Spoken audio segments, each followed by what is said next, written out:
Hi, everyone. This is Daily Racing Forum's Derby Watch Top 20. I'm Brad Free with David Aragona. David, it was a relatively quiet week last week. Only 2 stakes races, only 1 new face on Derby Watch, and 1 minor price adjustment. Who did we add? Who did we drop? And whose odds changed from last week?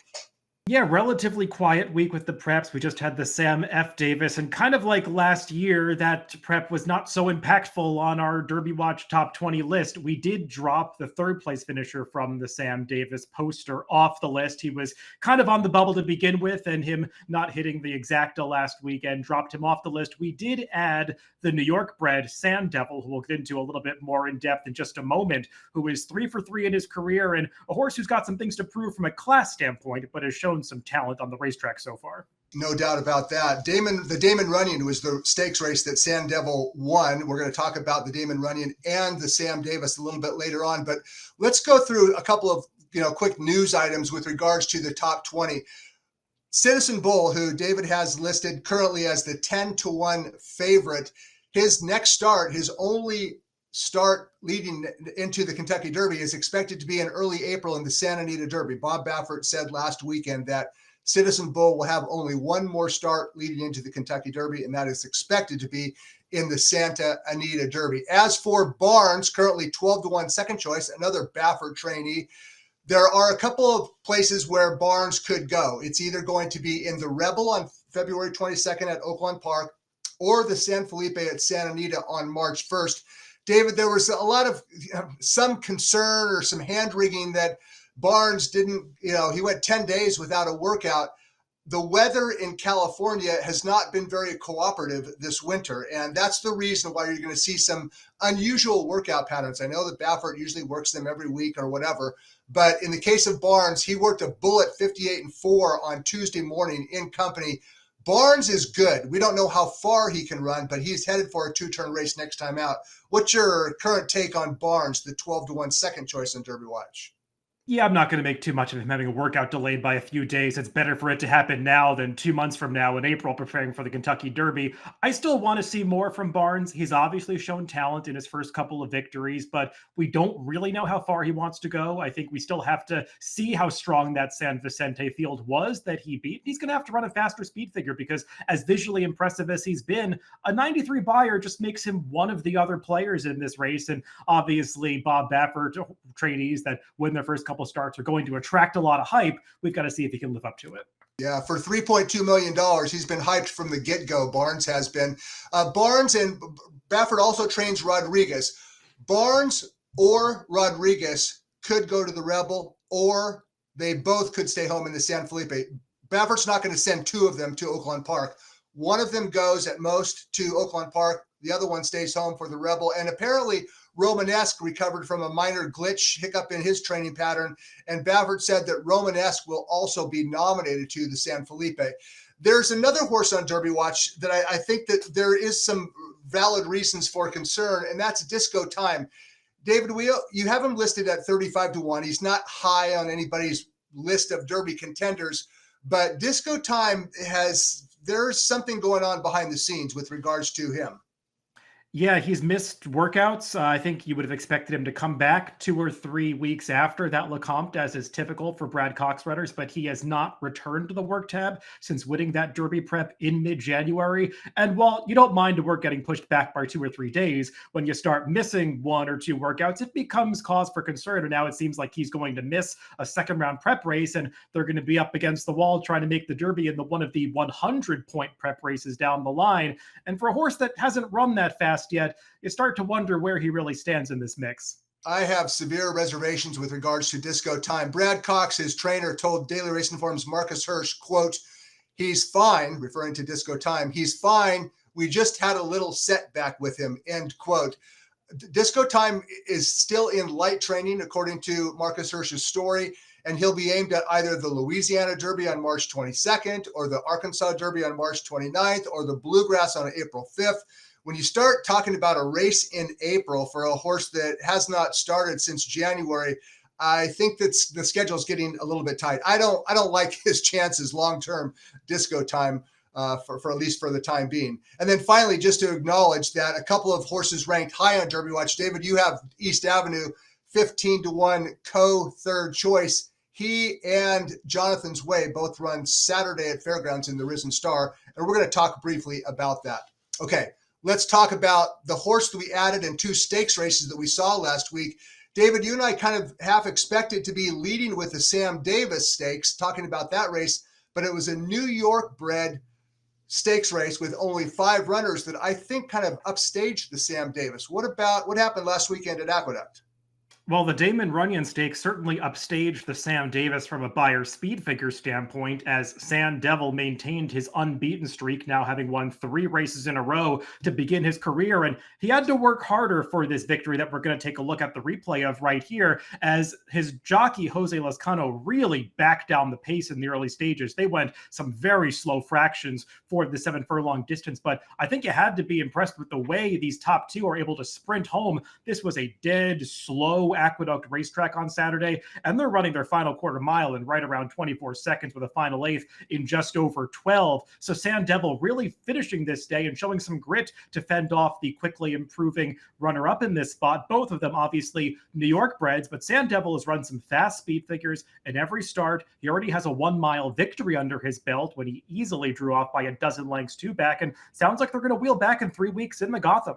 Yeah, this Sand Devil's a very interesting horse. He's getting better. And honestly, I wasn't familiar with National Identity, the horse that he beat.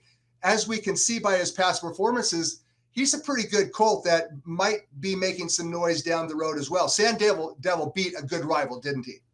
He did, and there are some pretty good New York breds out there. Another name I'll throw into the mix is Sacrosanct, who beat National Identity in that lucrative Stallion Series Stakes 2-back. He's a Brad Cox runner who is 4 for 4 and might be pointing to a Derby prep eventually, but he hasn't run quite as fast as Sam Devil. And I think one of the reasons why Sam Devil is starting to turn heads is because he's got those 2 90-plus Beyers, and he's proven the ability to go the mile distance. He's got plenty of stamina on the bottom side of his pedigree, even though he's by more of the sprint miler influence violence. And Linda Rice is one who's not always looking to take shots in the Grade 1 races, but the owner, who's been a longtime supporter of the New York bred program, has made it pretty clear that he would love to have a Kentucky Derby starter. So we'll see if Sam Devil can take them there. Yeah, Chester Broman is the owner of Sand Devil. A couple of very good New York breds, Sand Devil and National Identity. Sand Devil joins the Derby Watch list. David, you opened him up at 40-1. Seems like a reasonable price for a horse who's not raced outside state bred company yet. Yeah, he's just a horse that is going to have to prove something and actually earn some points in the Gotham. But given the way that race is shaping up, he should be one of the favorites. Well, the Gotham Stakes is a 1-turn mile, and so I would guess that Sand Devil would certainly be one of the top contenders in that race as we get a little bit closer toward the Kentucky Derby. The race that we probably thought we were going to be talking about most was this week on the review section was the Sam Davis at Tampa Bay. It was a race that, David, in my opinion, fell way short of the mark. What about you as far as the Sam Davis goes? Yeah, it's the second year in a row I feel like we're having the same conversation. I think the Sam F. Davis got only an 80 Beyer last year, and we had to knock the winner No More Time a little bit, who obviously did not pan out. And we'll see if it's the same story with the winner of this year's Sam Davis, John Hancock. And he had to battle pretty hard for the victory. We'll take a look at the stretch run of this race, where he got right to the front end from the start, took a challenge from the runner-up Owen Almighty at the top of the stretch, and shows some real grit for a second-time starter who had never gone long before to battle back along the inside and put that foe away. While this race did achieve a stakes record time, the track at Tampa Bay Downs on Saturday was yielding very fast times, and speed figures like the Beyer speed figures will account for the speed of the racetrack, so raw times don't matter that much. And this race only got an 85 Beyer, and that's just not going to really cut it for horses trying to make the Derby Watch list. And I didn't love what I heard from Brad Cox after this race, Brad, that he's just not pointing this horse to one of the interim preps. He's looking long-term to one of the 100-point final round prep races. So that means that John Hancock would only be going into the Kentucky Derby with 3 starts under his belt. If he gets there, that's seems like it's a tough ask for this horse. Yeah, I agree, David. One of the first things that I found interesting from trainer Brad Cox immediately after the Sam Davis is he said that the Tampa Bay Derby a month down the line was going to be coming back too quick for a horse who ran that hard. So I got to, once again, John Hancock, not a horse that I think is a legitimate Kentucky Derby, potential candidate. Not to say that he's not a good horse. He could turn out to be a superstar, but in the context of the Derby, he's just not a horse that I think you and I agree did not make our top 20. And as far as the runner-up, look, it was a fantastic, exciting race, the Sam Davis was, with John Hancock and Owen Almighty kind of making it a match race all the way around. But the connections of Owen Almighty have already stated we're staying at one turn. And you can see why from looking at his past performances. He's a one-turn horse. Who knows how far John Hancock wants to run? At any rate, we're going to pass on the Sam Davis for right now, and we'll see what happens in the Tampa Bay Derby on March 8th, a race that's too quick back for John Hancock. All right, but we're not going to completely dismiss John Hancock and Owen Almighty because they did make the on the bubble list. Let's take a look at our 4 horses that are on the bubble. 2 of them are familiar from last week. Bullard, I know he looks like a late running sprinter. David, you and I have perhaps a different opinion with regards to Bullard, who goes in the Rebel a week and a half from now. Yeah, and it sounds like the Rebel is not going to be an easy spot. I think there are about 4 horses that are already in our Derby Watch top 20 that are pointing towards the Rebel, not including Bullard. So we'll see if he can hang with those horses or prove that he does belong on the list, because he should go a long way towards giving a sense of his quality in that race. I think he might be a very good colt. He might be worth gambling on next week in the Rebel. And the other one is a horse that, David, you kind of stumbled onto, a 33-1 runner-up in the Withers, Surfside Moon, still on the bubble list. Guess that he's going to wait for the Wood, correct? Yeah, and I was all looking forward to making a Kentucky Derby future wager on Surfside Moon in this latest pool. I think it's the 4th one put out by Churchill Downs, but he was not included as one of the individual betting interests. 39 of them, he didn't make the cut. I think he would have been in our top 39, but he will be waiting for the Wood, so we'll see if he can validate that performance. And I do want to give a quick mention to Poster, the horse that was 3rd in the Sam F. Davis. He didn't have the easiest trip and hasn't run a fast speed figure yet, so he was dropped from our top 20 list, but he's one that I'll be keeping tabs on moving forward. Well, he won the Remsen Stakes last fall at Aqueduct, a race that's, in hindsight turned out to be kind of a negative key race, but he did run against the grain of the race shape to finish 3rd in the Sam Davis. As you mentioned, at this point in time, he's not a fast horse, Poster. So he drops from the drops out of the top 20 onto on the bubble. One other, just a real quick brief mention. There's a maiden race scheduled for Friday at Santa Anita. It's race number 6 with potential Derby implications. A horse by the name of Baeza, runner-up behind Rodriguez in a highly rated maiden race last time out, faces Varney, another Bob Baffert trainee who's stretching out from a creditable 3rd place debut. And if either Varney or Baeza, runs well on Friday at Santa Anita, we might be talking about them on this show next week. Okay, let's briefly go into the stakes preview segment. 2 stakes upcoming this weekend, David, with potential Derby implications. You and Marcus Hirsch are going to be analyzing the Risen Star Stakes in depth. Let's talk kind of in general about this race that has gained a lot more significance since it was stretched out to 1 1/8 5 years ago. Yeah, this is a race that has been pretty productive as far as producing Kentucky Derby stars. I know that's something you'd like to go into a little bit more in depth, and it's a race that I think connections are definitely supporting because they like this gradual progression in distance from the 1 1/16 out to the 1 1/8, and then obviously the Louisiana Derby being contested over the 1 3/16 distance, really giving these horses a stamina test on the road to the Kentucky Derby. And that's obviously a path that is going to suit Brendan Walsh and East Avenue, who is going to be the headline attraction and likely heavy favorite in this Risen Star, trying to answer some questions after not running well in the Breeders' Cup. But I think the universal opinion is he had a legitimate excuse in that race. Yeah, East Avenue, the 9-5 favorite on the morning line, seems like a high odds line considering the hype that East Avenue has been receiving of late. He's a very good horse. He has something to prove in his 3-year-old debut. And another horse who has something to prove, David, in my opinion, is the 2, Jonathan's Way. He won the Iroquois Stakes last fall at Churchill Downs. He finished 3rd in the Kentucky Jockey Club, 2nd, I should say. Those 2 races, the Iroquois and the Kentucky Jockey Club, don't usually do much for me. Maybe part of it's jealousy because they always get a 10 and 12 horse field. And out here in California, we have, 5 and 6 horse fields, half trained by Baffert. What's your take about Jonathan's Way going into the Risen Star? I'm a little surprised the Connections have chosen this race to kick off his 3-year-old campaign because for me, he's a horse that still has some stamina questions to answer, being a son of Vekoma with some sprint pedigree on the dam side. So the fact that they're kicking off his 3-year-old campaign going the 9-furlong distance, I guess they're going to find out right away if he is a Derby type horse or not. I have a suspicion that he might be one that ultimately excels going a 7 furlongs or a mile, but we'll see. And I think we'll learn a lot more about him in this race. And once you get past these two, there are just a lot of horses that have things to prove in either the class or speed figure department, even though it's a very large field.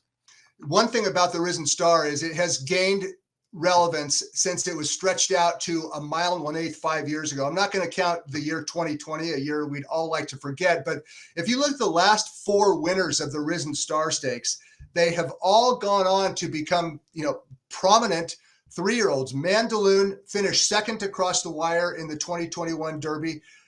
He was later moved up to the win via the disqualification of Medina Spirit. Epicenter, second as the favorite in the 2022 Kentucky Derby. Angel of Empire, third. And Sierra Leone, champion 3-year-old of last year. He did not win the Kentucky Derby, but he showed up that day and finished second. I guess the point is, when Fairgrounds made the decision to change the distance of this race and stretch it out in February, it looks to me like that experiment has worked. What's your take? Yeah, and I mean, you look at this list, Epicenter and Sierra Leone in particular became 2 of the better, if not the best 3-year-olds in their respective crops in those years. So I think 1.25 mile success, it has been predicted by success in the Risen Star. I will say though, Brad, I feel like some of these prior editions of the Risen Star that we're looking at here came up a little deeper than the race that we're going to get this upcoming Saturday. We'll see if some of the tertiary contenders can step up in that race. Yeah, I agree. As far as East Avenue, the morning line favorite goes, there's not a whole lot of early speed in the Risen Star, and I think that certainly benefits East Avenue. But for a more in-depth analysis of the Risen Star, make sure you check out David and Marcus Hirsch's video preview of the Risen Star. Another stakes race that will be run this coming weekend. I'm not sure that this has Kentucky Derby or even Santa Anita Derby implications, although last year's winner of the Sunland Derby, a horse by the name of Stronghold, came right back and won the Santa Anita Derby in his next start. But the Sunland Park Derby on Sunday, a $400,000 race.